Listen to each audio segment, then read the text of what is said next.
Aujourd'hui, construire sa carrière, ça coûte cher. Vraiment cher. Entre les entretiens qui se transforment en véritables investissements et l'intelligence artificielle qui vient tout bousculer, le chemin vers le job de ses rêves n'a jamais été aussi complexe. On va décortiquer ça ensemble pour y voir plus clair. 84%. Ce chiffre, c'est un peu un électrochoc. Ça veut dire que selon une étude Harris Poll pour Indeed, la quasi-totalité des chercheurs d'emploi ont dû dépenser de l'argent juste pour se rendre à un entretien. Ça montre bien que la pression financière s'est invitée là où on ne l'attendait pas forcément. En fait, ce qui était une simple étape dans un parcours est devenu une sorte de course d'obstacles.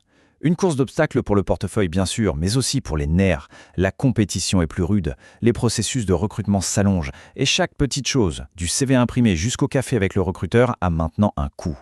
Alors, concrètement, de quel coût parle-t-on? Qu'est-ce qui fait que chercher un travail est devenu un véritable investissement? Allez, on regarde ça de plus près.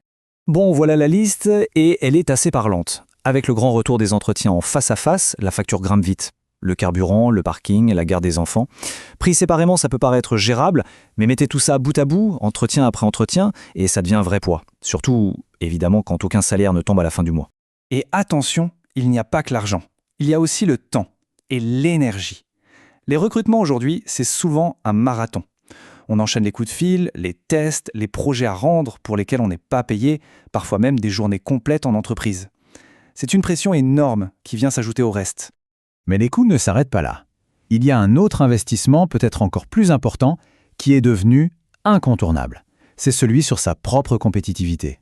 Et voilà, on arrive au point de bascule. L'intelligence artificielle. Ça va tellement vite que ça oblige tout le monde à se mettre à jour. Et constamment. Pour rester dans la course, il faut se former, investir sur soi-même, et souvent avant même d'envoyer la première candidature. Ce n'est plus une option, c'est une nécessité. Cette fameuse montée en compétences, ou upskilling, elle a un coût bien réel. Que ce soit des cours en ligne, des certifications qui deviennent quasiment obligatoires, ou carrément de reprendre des études pour se reconvertir. C'est un vrai budget en temps et en argent, juste pour ne pas se faire dépasser. Face à cette pression, comment s'adapte la nouvelle génération? Eh bien, c'est là que ça devient fascinant.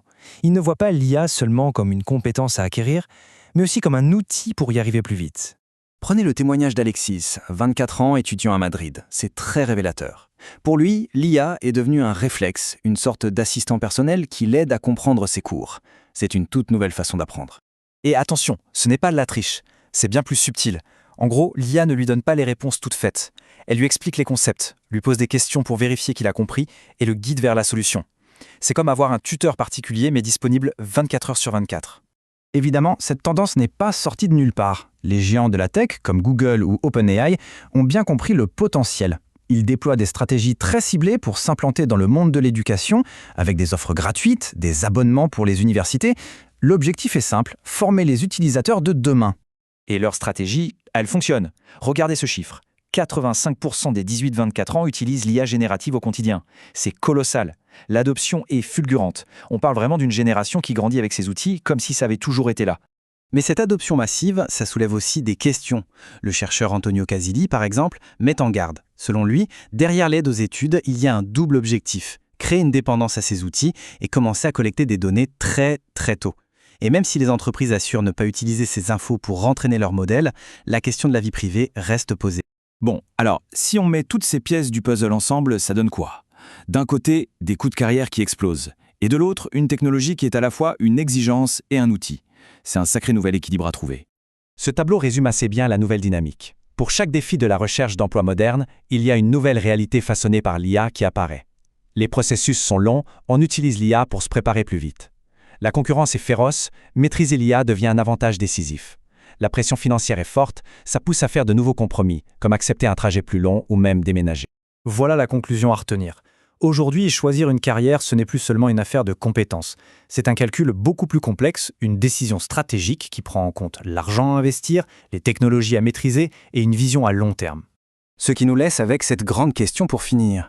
Si pour construire sa carrière, il faut investir toujours plus d'argent, plus de temps et même ses données personnelles, où est la limite ? Quel est le juste prix à payer pour réussir dans ce nouveau monde ? La question reste ouverte.